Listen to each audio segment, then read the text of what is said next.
My name's Jessica, and this is Milky, and I'm going to show you how to do a scalloped braid. You could do these braids for dressage, you could do them for cross country.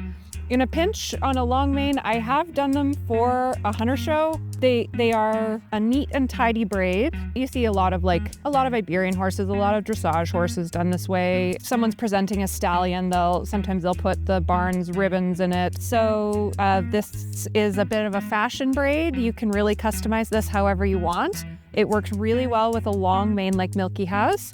And you can make these scallops as big. If you have got a very thick, long mane, big scallops will contain it quickly. And if you've got a long mane that maybe you're trying to get into the hunter ring without making too many modifications, you can do tiny, tiny little scallops and have them look neat and tidy for whatever you're showing in. As you can see, I've got the colored yarn running through it. You can also adjust these scalloped parts to be higher or lower. Maybe you're trying to add to a top line or detract from a top line. But as always, we're going to start off with a nicely combed out and damp mane. Fine tooth comb, you can use a pull comb, or I like a plastic comb because it makes a nice sharp part. You can, because if you're doing really big braids, you could prep it with some diluted vinegar or a grippy product that may give you a little more control, but just having the mane damp is usually enough.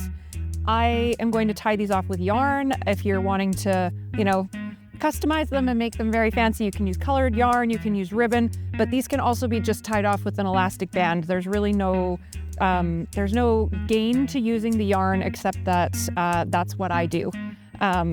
I use this instead of an elastic, and like I said, if you wanted to make it pretty or braid your barn colors in there or something, you can use colored yarn for that. To make these all the same, I've measured they're about 3 fingers wide, so I'll measure that down, and this is approximate, right? These aren't the same as doing a hunter braid, so you can make a nice clean section, and I just hold the mane back with my comb, and then I'm going to split this into 3 sections, and it is just a 3-strand braid down. But the trick to this is that we're going to add in the tail from our last braid. So I add it to my middle section. I just lay it right there, and then I start doing my crossovers. So I'm going to do left first and then right, and then the tail of that is combined into one of my braiding strands. And then it's just a 3-strand braid down. And you do want to do this nice and tight. If you don't, when you scallop them like this, they can look messy. They'll kind of be falling apart a little bit, so you do want to braid nice and tight. And then, because I'm using yarn and we're using a contrasting color for fancy reasons, so you can kind of add it in wherever. I'm going to add it in a little higher so that we can see it. But you're really just braiding down far enough that when you pull this through to the other side, you're not going to have a bunch of tails and flyaways. So you do want to braid it down fairly far. There are other ways of doing this. You can tie it off high and then twist the loose ends, but I like this. I think it makes your scallop here really nice, and it just keeps all the flyaways down. And then you can tie this off however you'd like, because it doesn't matter where the knot ends up. You just want to make sure that each braid is tied off really securely.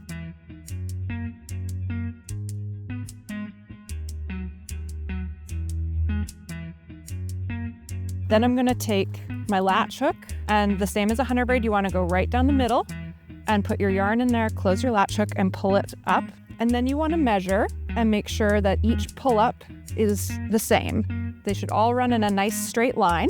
We've got our tail to incorporate into the next braid. And same thing, I'll measure 3 fingers roughly, make a nice clean section, hold that hair back, split this into 3,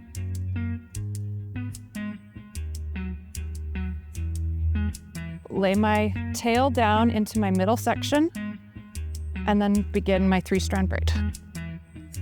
And you want to be careful here.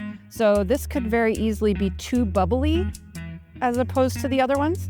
So before you get too far down in your braid, you might need to adjust that a little, and you can just kind of pull it down and then continue braiding. So once you have your full mane scalloped, as you can see where the mane gets a little thinner, the scallops start to get smaller. And again, I've left out this bit. If you go down too far, your saddle's gonna rest there. And you can finish it off basically however you want.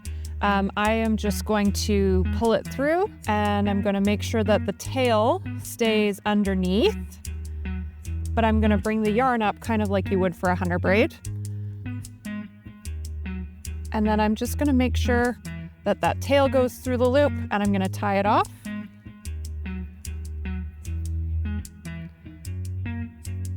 And again, you can weave this back through, you can do whatever you'd like, but because Milky's got such long hair, I'm just gonna tie it off neatly like that. We want that end free. We want this knot nice and tight. Cut that yarn off.